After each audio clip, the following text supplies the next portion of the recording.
நேயர்களுக்கு என் அன்பான வணக்கம். நான் உங்கள் அட்சய லக்ன பத்ததி ஜோதிடர் மோனிகா ராஜ்கமல். இந்த வீடியோ பதிவில் வருகின்ற 2024ஆம் ஆண்டுக்கான புத்தாண்டு ராசி பலன் ரிஷப ராசிக்காரர்களுக்கு தான் பார்க்க இருக்கிறோம். ஏஎல்பி ரிஷப லக்னம் ரிஷப ராசியாக போகக்கூடிய நபர்களுக்கு வருகின்ற 2024ஆம் ஆண்டு எப்படிப்பட்ட ஆண்டாக அமைய போகுதுன்னு பார்க்கலாம். இந்த கடந்து வந்த 2023ஆம் ஆண்டு பார்த்தோம்னா இந்த ரிஷப ராசிக்காரர்கள் படாத பாடுபட்டிருப்பீங்க. யாருக்கு வட்டி கட்டுறது, அசல் என்ன பண்றது, ஸோ இந்த மாதிரி பொருளாதார ரீதியா ரொம்பவே பாதிப்படைஞ்சிருக்கு உங்களுடைய இந்த ராசி. ஸோ ரிஷப ராசிக்காரர்களுக்கு பலவிதமான வழக்கு பிரச்சனைகளும் குடும்பத்துல மனசங்கடங்களும் கடன் சம்பந்தப்பட்ட பிரச்சனைகளும் எல்லாமே கடந்த ஆண்டு அதிகரிச்சிருக்கும். வருகின்ற 2024ஆம் ஆண்டு உங்களுக்கு ஒரு ரிலாக்ஸேஷன் கொடுக்கக்கூடிய ஆண்டாக தான் அமைகிறது. இந்த ரிஷப ராசிக்காரர்களுக்கு பார்த்தோம்னா இந்த 2024ஆம் ஆண்டுல இதுவரைக்கும் இருந்த இந்த 6ஆம் ஸ்தானத்துல இருந்த கேது 5ஆம் பூர்வீகம் ஸ்தானத்துக்கு கேது அமர்வுல இருக்காரு. ஸோ உங்களுக்கு நிச்சயமாக பூர்வீகம் சம்பந்தப்பட்ட பிரச்சனைகள் விலகும். பிரச்சனைகள் சுமூகமாக முடிவுக்கு பூர்வீக சொத்து உங்க கைக்கு சேரும். பூர்வீகம் சம்பந்தப்பட்ட விஷயங்கள் உங்களுக்கு அனுகூலத்தை கொடுக்கக்கூடியதாக அமைகிறது. அடுத்து பார்த்தோம்னா குலதெய்வம் அருள். இந்த 5ஆம் ஸ்தானத்துல கேது பகவான் அமர்வுல இருக்கனால குலதெய்வ வழிபாடு செய்ய செய்ய பூர்வீகத்துல நன்மைகள் பல உங்களுக்கு உண்டாகும். குலதெய்வம் அருளும் உங்களுக்கு பரிபூர்ணமாக கிடைக்கும்.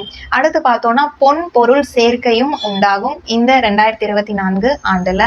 அடுத்து உங்களுடைய ராசிக்கு 7ஆம் இடத்துல புதன் சுக்கிரன் சேர்க்கை உண்டாயிருக்கு. இதனால கணவன் மனைவிக்கிடையே சின்ன சின்ன மனஸ்தாபங்கள் ஏற்பட வாய்ப்புள்ளது. எதனாலன்னு பார்த்தோம்னா உங்களோட ராசியிலிருந்து 6ஆம் ஸ்தானாதிபதி சுக்கிர பகவான் களத்திரத்துல இருக்கனால சின்ன சின்ன மிஸ் அண்டர்ஸ்டாண்டிங்னால ஈகோ பிரச்சனைகளும் வர வாய்ப்புகள் இருக்கு. அதனால அண்டர்ஸ்டாண்டிங்கோட பேசி போய்க்க வேண்டியது அவசியமானது. அடுத்து திருமண வயதில் இருக்கக்கூடிய ஆண் பெண் இருவருக்குமே இந்த 2024ஆம் ஆண்டு நல்ல ஒரு திருமண வாழ்க்கை, நீங்க எதிர்பார்க்கிற மாதிரி ஒரு வாழ்க்கை அப்படிங்கிறது உங்களுக்கு அமைய போகுது. சில பேர் காதல் கல்யாணம் அப்படின்னு எண்ணத்துல இருக்கிறவங்களுக்கும் காதல் திருமணம் கைகூடி வரக்கூடிய அமைப்பும் உள்ளது. அடுத்து பார்த்தோம்னா வெளிநாடு போகக்கூடிய அம்சம். இந்த வெளிநாட்டு வாய்ப்புக்காக ரொம்ப வருஷமா முயற்சி பண்றீங்க, விசாக்காக வெயிட் பண்றீங்க.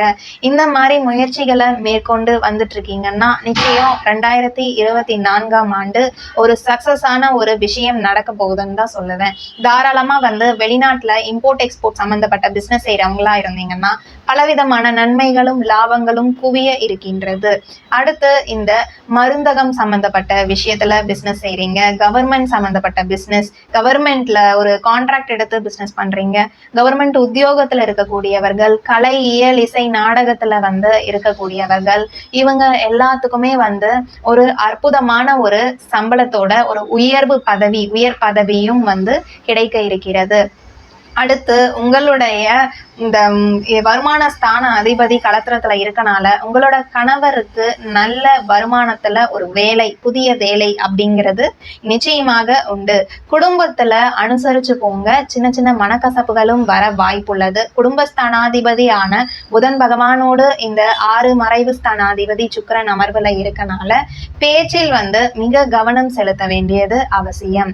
கடன் சம்பந்தப்பட்ட பிரச்சனைகள் சுமூகமான முடிவுக்கு வரும். கைக்கு வர பணம், அதாவது உங்களை சம்பளத்துல இருந்து பாதி வரவு எடுத்து வச்சுட்டு கொஞ்சம் கடனை கட்டிட்டு லைஃப் ஓரளவுக்கு ரன் ஆக ஆரம்பிக்கும். ஸோ கடந்து 2023ஆம் ஆண்டு மாதிரி இந்த ஆண்டு கண்டிப்பாக இருக்காது.